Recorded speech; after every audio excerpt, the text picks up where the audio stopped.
Hello guys, flex ko lang guys yung isa sa mga under development na beach dito sa barangay namin. Yan, ang tawag dito sa lugar na to ay under development pa to guys, pero malaki na yung potential. Meron na kaagad silang 4 na cottage. Ayan, 4.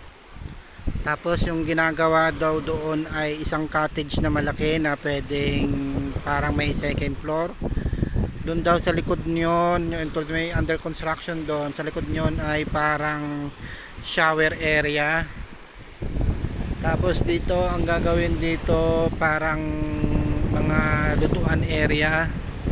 Sa bandang likod ay mga table. So 1 hectares yung lapat ang sakop niya guys. 1 hectares yung sukat ng lupain na to. Beachfront yung tapat. Ayan. Pangalan ng may-ari nito ay Arturo Pumarada. So Pumarada Beachfront ang naisipan nilang ipangalan dito. So far kahit na under development pa yung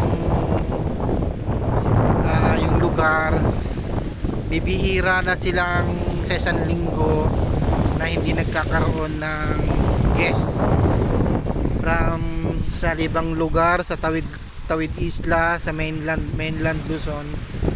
Marami na silang nagiging guest dito. Kagabi lang 3 sa cottage na yan ang okupado. So araw-araw yan tuwing umaga nililinis yung mga basura na yan guys. Yung hindi naman maiwasan yan dahil taglagas yung mga dahon. So nagpapalit, hindi maiwasan yan yung mga bulaklak na uulog. Ang kagandahan lang dito guys, secure ka kahit sa gabi kasi nandyan lang yung may-ari. Ayun lang yung bahay na may-ari.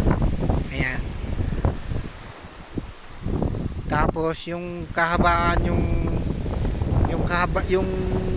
kalawakan ng beachfront ay pinatanggal na nila yung mga bahay. Pinakiusapan nilang lumipat doon sa bandang likuran kasi nabili na nila itong buong lupain na to. Siyempre kanila yung beachfront, so ginawa nga nilang beach. Yung mga bahay na nandirito, pinakiusapan nilang lumipat doon sa may bandang likuran. Makikita naman natin guys, under development pa to, marami pang plano. At ang plano pa rito ay magkakaroon ng isang malaking swimming pool dito sa may bandang likod dito. Yan ang plano, magkakaroon daw ng isang malaking swimming pool dyan. So sa mga makakapanood ng aking vlog, mga viewer ko sa Master Rapid TV, kung kayo ay papapagawi dito sa parte ng Quezon, ito guys, ito yung isa sa mai-recommend ko sa inyo. Okay, ito isa sa mai-recommend ko sa inyo, Pumarada Beachfront. Ito siya, under development pa to guys, pero napakalaki ng potential.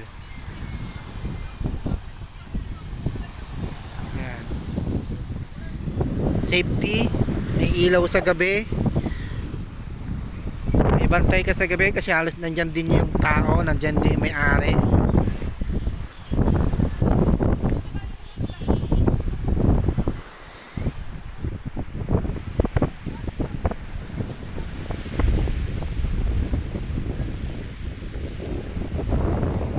So tandaan nyo guys, remember the ng pangalan ng beach, Pumarada Beachfront. Dito lang po ito sa Barangay Bukaw, Pulilo, Quezon. Tapos dito sa barangay namin, merong 2 cottage na pwede i-rent. Ayun o, kung makikita nyo, ayun siya, dalawang cottage na sa dagat. So kahit na mag low tide yan, kahit na matuyuan yung dagat, yung parte na yon ay hindi natutuyuan. So malalim doon guys, pwede kayo mag-dive, pwede kang tumalon kung ano gusto nyo gawin sa buhay nyo doon. So pwedeng i-rent siya day and night, pwede nyo siyang i-rent. Magkaiba lang yata yung rate ng night sa day. So from what I know ay nasa 2.5 yata yung day, around 3.5 yata yung night. Ewan ko bakit napakamahal, pero yun ang ano nila. Doon nga lang guys ay malalim yun, so hindi advisable sa mga bata. Pwede yan sa mga matatanda na magbabarkada. Dito naman all around guys,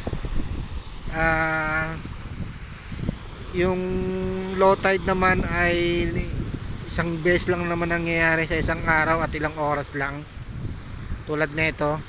So paiba-iba ng oras ng low tide.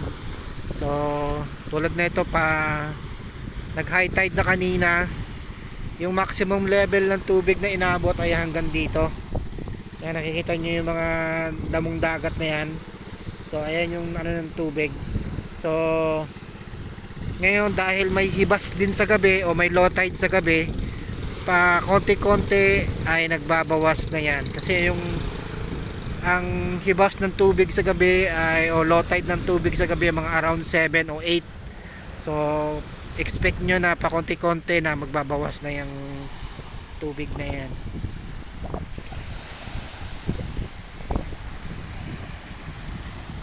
Dito lang to guys, sa Barangay Bukaw, Pulilo, Quezon. Dito ako lumaki guys, sa barangay na to. Under development pa, pero napakalaki ng potential. Pumarada Beachfront.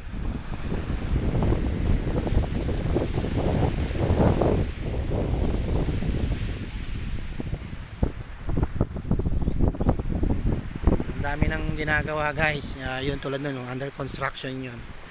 Ito may ginawa ng ditong parang gagawin daw yan parang cottage na may parang second floor. So far meron na silang 4 na cottage. Tapos yung sa likod, same pa yung isa pa sa likod.